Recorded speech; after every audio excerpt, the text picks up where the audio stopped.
DSB Digital, haki na ukweli.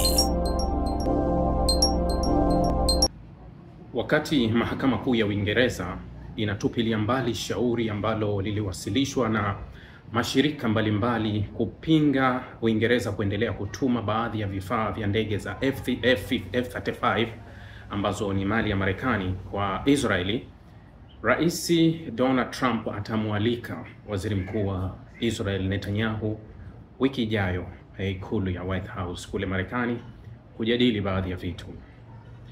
Na kusalimu, amani ikufikie popote ulipo. Assalamu alaikum, peace be upon you. Bila shaka wewe ni mzima wa afya na unaendelea vyema na majukumu yako ya kila siku. Kama ada, nami huwa napenda kuja kuzungumza nawe baadhi ya vitu, dakika 10-12. Tunajadili baadhi ya mambo machache ambayo yanakuwepo kwenye ukurasa wetu, lakini unajua kuna mambo mengi ambayo yanatokea kwa wakati mmoja. Hata kama sisi tunaangalia Mashariki ya Kati, lakini ukiangalia Mashariki ya Kati kuna mambo mengi sana yanatokea, lakini huwa tunachagua kimoja tunakijadili. Mfano, kuna tangazo la Marekani kuondoa vikwazo kwa Syria hivi sasa. Linahitaji mjadala, lakini mara nyingine tutajadili. Nilikuwa nahitaji kuangalia ziara ya Bwana Netanyahu kwenda Marekani. Ziara ambayo imebeba wigo wa vitu vingi. Ikiwa na agenda mbili kuu. Nadhani agenda kuu kabisa ni kilichotokea baada ya kumalizika vita kati ya Marekani, Israel na Iran iliyopigwa kwa siku 12, lakini kuna swala la kinachoendelea Gaza au kile ambacho kimeanza kuandikwa na vyombo vya habari vya magharibi, vya mashariki kuhusu mazungumzo ambayo yameanza kwa ajili ya usitishaji wa vita ya Gaza. Nadhani mjadala unaweza kuwa ni huo zaidi ambao unaweza ukazungumzwa au wanaweza wakajadili kwa nafasi yao. Lakini yote kwa yote, mjadala mkubwa utajikita kwenye kile ambacho kinazungumzwa na hasa wataalamu. Nadhani mjadala umekuwepo Marekani kuhusu ziko wapi urani za Irani. Nadhani huu ni mjadala mkubwa, lakini kinachoumiza kichwa kabisa kati ya Marekani na Israeli ni kuwa Irani kutokubali tena kukaa kwenye meza ya mazungumzo. Nini kinatokea? Wakati hayo yanaendelea, Marekani inaidhinisha kiasi cha msaada kwa Israeli wa dola milioni 560 wa silaha kwenda kufidia nafasi ya gepu lililoachwa baada ya mzozo. Kuna hasara kubwa ilitokea na vyombo vya habari hata vya Israeli vilithibitisha kuwa baadhi ya mashine, hata mitambo ambayo ilikuwa ikizuia makombora ilikuwa inaishiwa. Kwa hiyo kuna drone nyingi pia zimedunguliwa. Kwa hiyo Marekani anaenda kuziba gepu kidogo la Israeli ambalo alilipata kwenye vita yake na Irani. Wakati anaenda kuziba hilo ni wakati ambao Wizara ya Fedha ya Israeli inalaumiwa kuchelewesha fedha, kwa sababu kuna fedha iliombwa toka wiki jana iongezewe kwenye Wizara ya Ulinzi na Wizara ya Fedha haijaidhinisha hizo fedha. Inasema kuwa tayari tuko nje ya bajeti ambayo ilikwisha kuidhinishwa ya mwaka 2025 na fedha zote zilizotakiwa kwenda Wizara ya Ulinzi zimekwenda na hakuna fedha ya ziada.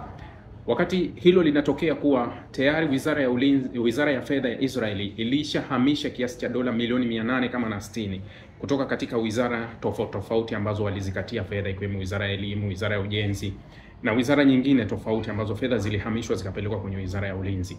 Sasa Marekani anaenda kuipatia silaha Israeli kwa sababu ya gepu ambalo lililokuwepo.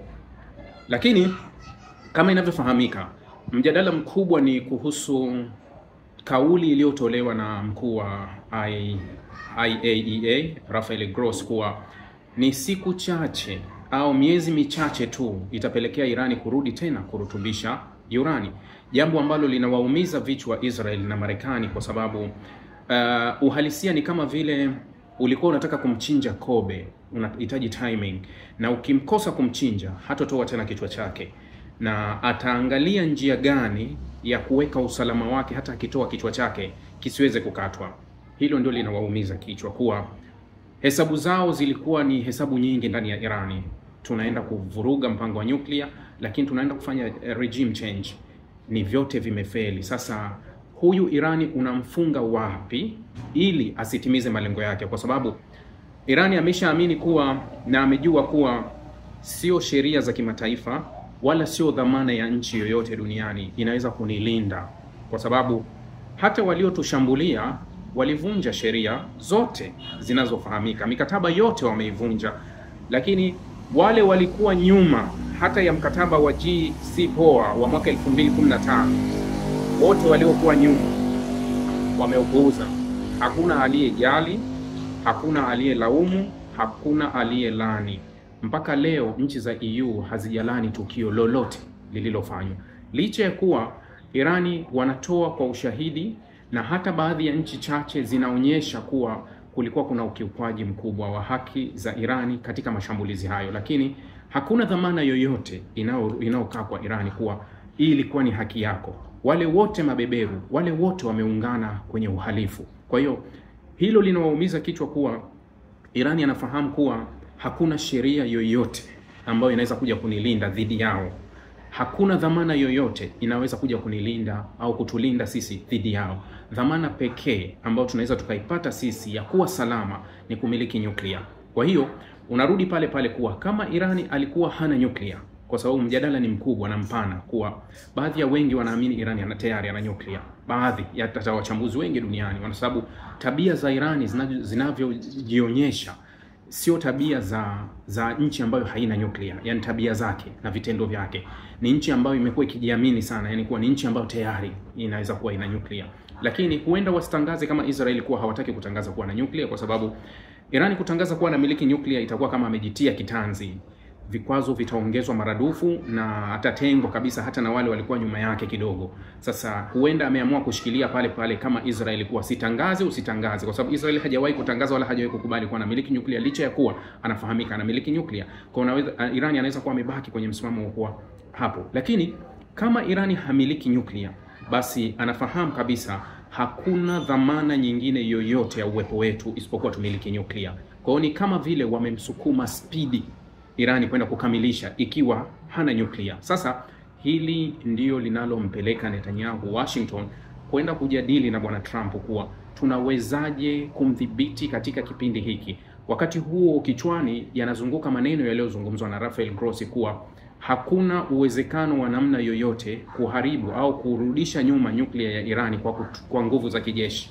Yani hauwezi ukafanya mabadiliko yoyote ya nyuklia ya Irani kwa kutumia nguvu za kijeshi. Anachosema Rafael Grossi kuwa njia pekee ya kumzuia Irani kumiliki nyuklia ni njia ya mazungumzo, ambayo Irani sasa anasema kuwa hatuwezi kukaa kwenye meza ya mazungumzo wakati mlitushambulia hali ya kuwa sisi tulikuwa kwenye meza ya mazungumzo, na mlitushambulia hali ya kuwa tukiwa kwenye mazungumzo sahihi kabisa, na hatukuwa tumekwarurana kwenye mazungumzo, tulikuwa tunaenda sawa kwenye mazungumzo. Lakini maana yake kuwa Marekani alituhadaa kwenye mazungumzo hali ya kuwa alikuwa anapanga plani yake ya pili. Kwa hiyo sisi tunaingia vipi kwenye haya mazungumzo? Kwa imani gani? Kwa wewe umebadilika kipi hali ya kuwa ulituhujumu kwenye mazungumzo? Hili ndilo linampeleka Netanyahu kuhakikisha kuwa sasa tishio ni kubwa zaidi kuliko mwanzo. Awali walikuwa wanahisi, lakini mara hii wanaona kuwa Irani hana option yoyote zaidi ya kumiliki nyuklia. Hana, kwa ajili ya usalama wake. Usimuone Ukraine amekuwa akipiga kelele kutafuta dhamana mbili tu dhidi ya Urusi. Ni dhamana mbili tu anazozitaka. Ima Ukraine akubaliwe kuingia NATO, awe na dhamana ya kifungu cha 5, ima Ukraine aruhusiwe kumiliki nyuklia, awe na dhamana ya kwake ambayo kuwa huwezi kuguswa. Leo hii Korea Kaskazini hata wafanyie nini hawawezi kumgusa, kwa sababu tayari ana bond, ana dhamana, ana kinga, na Irani hana njia yoyote ya kusema kuwa hii ni dhamana itokee, ni lazima tumiliki nyuklia. Kwa hiyo hili linalompeleka Netanyahu ni kubwa zaidi kuliko wanalolizungumza kwenye meza, kwa sababu kuna vitu viwili vinavyozungumzwa kwa pamoja. Kuna kauli unazozisikia zinazotolewa na Netanyahu na bwana Trump kwenye majukwaa ya kisiasa ambazo zinachagizwa na mawaziri wao, akiwemo waziri wa mambo ya nje Mark Rubio na mawaziri wengine ambao wanatoa hizo kauli kwenye vyombo vya habari, kwenye majukwaa ya kisiasa kuwa Irani hana uwezo tena wa nyuklia. Hata Trump anafikia kusema kuwa sidhani kama tuna haja ya kuzungumza nao kwa sababu uwezo wao wa nyuklia haupo tena, tunajadili nini? Lakini linapokuja swala la kiusalama au linapokuja swala la wataalamu, mfano kutoka CIA na wataalamu wengine, wanakanusha kauli za bwana Trump kuwa hilo unalolizungumza wewe ni siasa. Uhalisia sio huo unaozungumza. Kwa hiyo kuna uhalisia na kile ambacho unachopiga siasa. Maana yake uhalisia ni huu ambao wanaenda kukaa Netanyahu na Trump kujadili kuwa tunawezaje kuepukana na zimu hili tukaweza kumdhibiti. Kwa hiyo ndio unakiona kile taarifa ambazo nyingi zinachapishwa kuwa kumekuwa na ofa za Marekani mbele ya Irani kuondoa vikwazo, kuruhusu akiba yake iliyozuiliwa ya fedha, sijui kufanya nini, ili yote kuivuta Irani iweze kukaa kwenye meza wajadili kuhusu uwezekano wa Irani kuacha kuwa na kumiliki nyuklia kwa kutumia njia za kidiplomasia, kwa sababu hesabu zao za kutumia nguvu zimefeli. Na hata hivi sasa wanawaza na wanakiri, wanasema kuwa uwezo wa kujilinda wa Irani umebaki kuwa ni dhaifu sana. Yani kuwa ilikuwa ni njia pekee ya wao kumaliza kile walichokianzisha, baada ya kuilemeza Hezbollah, baada ya kuwashambulia sana Wahuthi, baada ya kuona kuwa Irani hawezi kupata usaidizi wowote kwa sababu ushirika wake hata wa wanamgambo waliopo Syria haupo. Wakaona kuwa Irani amebaki peke yake kwenye hili. Kwa hiyo tunaweza tukaitumia fursa hii kumaliza katika kipindi hiki. Matokeo yake imekuwa hali ni ngumu zaidi kwao. Manake kuwa huyu hata tukitaka kumuua wakati anakata roho, na sisi tutakuwa tuko hoi. Yani tutakuwa tumeisha maliza kila kitu chetu. Na hapo alichotuonyesha hatujui kaficha kipi. Sasa hiyo ndio hofu ambayo walionayo hata sasa, hofu yao ya kuanzisha mashambulizi. Licha ya kuwa nilishalizungumza kuanzia awali, Marekani, Israeli wanarudi kujipanga ili kama siku watakuja tena kuipata fursa nyingine ya kutaka kuingia Irani, waje waipate fursa nyingine. Lakini wakati huo Irani anajua kuwa hawa watarudi, kwa sababu Israeli hawawezi kustopu kwa namna yoyote katika hili swala la nyuklia la Irani. Na kwa sababu hawawezi kustopu kuwa, nimelizungumza awali kuwa zaidi ya marais 5 wa Marekani, ukitoa wakati miaka 80 Irani anapigana na Iraq, nadhani ilikuwa ni wakati wa kina Jimmy Carter, sijui rais gani alikuwa huko zamani, ndio waliunga mkono Iraq dhidi ya waliunga mkono Iraq dhidi ya vita yao Irani miaka ya 80 mpaka miaka 82 mpaka 88, hapo waliunga mkono. Lakini kutoka hapo hakuna rais yoyote wa Marekani aliyekuwa yuko tayari kukabiliana na Irani moja kwa moja. Kwa ukiangalia vizazi vyote vya kina Bush, Bill Clinton, George Bush mwingine, sijui Bush mdogo, Bush mkubwa, kaja Biden, kaja Trump mara ya kwanza, hakuna aliyekuwa anakubali kwenda kukabiliana na Irani moja kwa moja, isipokuwa ni Trump pekee ambaye alijaribu kwa siku moja tu na kujitoa haraka kwa mashambulizi na kuamua kutoka haraka. Sasa hii fursa Israeli kama wanaipoteza, wameipoteza milele na ndoto zao zinapotea milele. Kwa hiyo unaona kabisa kuwa kuna nafasi kubwa sana kwa Israeli katika kipindi hiki cha bwana Trump kuhakikisha watarejea tena Iran, kwa sababu ndiko kipindi ambacho watapata usaidizi wanaotaka kutoka kwa serikali ya Marekani. Manake hakuna serikali nyingine itawapa usaidizi huu, kwa sababu serikali zote zimepita hazijawahi kutaka kutoa usaidizi wa namna hii. Yani kukabiliana na Irani moja kwa moja hawataki.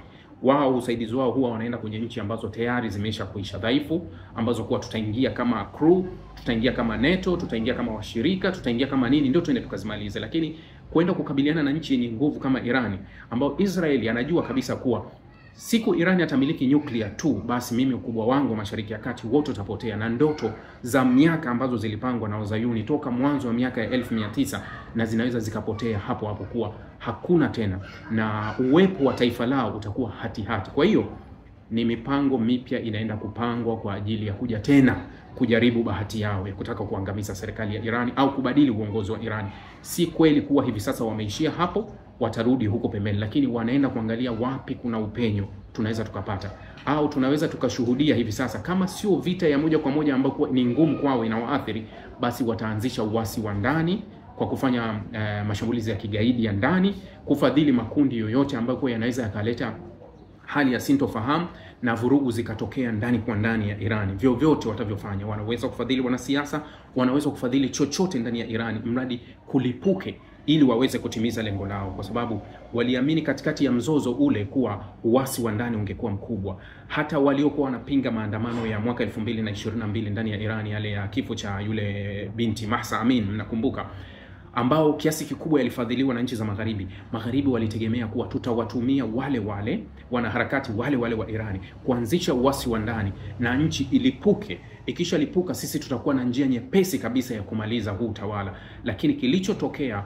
Waajemi wakaungana kwa pamoja. Wale walikuwa kipinga serikali kwenye maandamano wakaungana na serikali yao, wakawa kitu kimoja. Kwa hiyo wale walikuwa wanawategemea kuwa wataanzisha uasi wa ndani wakaukwepa, hawakuanzisha uasi wa ndani. Kwa hiyo hivi sasa Israeli hawapati usingizi, Marekani hapati usingizi kwa kile kinachotokea. Sasa Netanyahu anakwenda tena kukaanga mbuyu kule, anapenda kukaanga ubuyu kule kwa Trump, waone wanakuja kwa njia gani. Je, Netanyahu atamshawishi tena hivi sasa Trump aje kwa full power, aje na jeshi kamili la Marekani, waingie kwenye mzozo moja kwa moja wa kutaka kubadili hicho wanachokiona, au atapiga kudonoa na kutoka tena na kuharakisha kuwa tumalize hili pale unapoona majibu yanataka kuja. Kwa hiyo lolote linaweza likatokea. Jamani, asanteni sana.